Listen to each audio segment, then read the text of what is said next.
ಪೆಂಗ್ವಿನ್ಗಳಲ್ಲಿ ತಂದೆಗೆ ಒಂದೇ ಒಂದು ಕೆಲಸ ಇದೆ. ಅದೇನ್ ಗೊತ್ತಾ?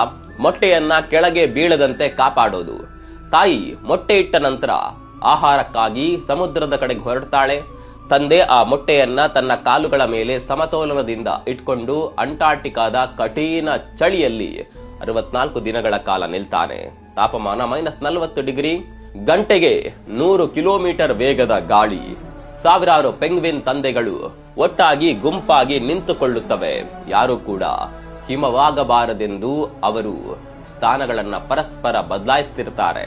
ಮಗು ಹೊರಬಂದಾಗ ತಂದೆ ತನ್ನ ಗಂಟಲಿನಿಂದ ಉತ್ಪತ್ತಿಯಾಗುವ ಹಾಲಿನಿಂದ ಅದನ್ನ ಪೋಷಣೆ ಮಾಡ್ತಾನೆ. ತಾಯಿ ಮರಳಿ ಬರುವ ಹೊತ್ತಿಗೆ ತಂದೆ ತನ್ನ ದೇಹದ ಅರ್ಧ ತೂಕವನ್ನ ಕಳೆದುಕೊಂಡಿರ್ತಾನೆ. ಇಂಟ್ರೆಸ್ಟಿಂಗ್ ಸಂಗತಿ ಅಂದ್ರೆ, ಸಾವಿರಾರು ಒಂದೇ ರೀತಿ ಕಾಣುವ ಪೆಂಗ್ವಿನ್ಗಳ ನಡುವೆ ತಾಯಿ ಅವನನ್ನ ಕೇವಲ ಧ್ವನಿಯಿಂದಲೇ ಗುರುತಿಸ್ತಾಳೆ. ಅವನು ಕರೆಯುತ್ತಾನೆ, ಅವಳು ಉತ್ತರಿಸ್ತಾಳೆ. ಕ್ಷಣದಲ್ಲೇ ಅವರು ಒಬ್ಬರನ್ನೊಬ್ಬರು ಗುರುತಿಸಿಕೊಳ್ಳುತ್ತಾರೆ. ಮುಂದಿನ 1 ತಿಂಗಳು ಅವರು ಪರಸ್ಪರವಾಗಿ ಜವಾಬ್ದಾರಿ ಹೊರತಾರೆ. ಒಬ್ಬರು ಆಹಾರಕ್ಕಾಗಿ ಹೋಗ್ತಾರೆ, ಮತ್ತೊಬ್ಬರು ಮಗುವನ್ನ ರಕ್ಷಣೆ ಮಾಡ್ತಾರೆ. ಭೂಮಿಯ ಅತ್ಯಂತ ಕಠಿಣ ಸ್ಥಳದಲ್ಲೂ ಪರಿಪೂರ್ಣ ಸಹಭಾಗಿತ್ವ ಅಂದರೆ ಇದೇ ಅಲ್ವಾ?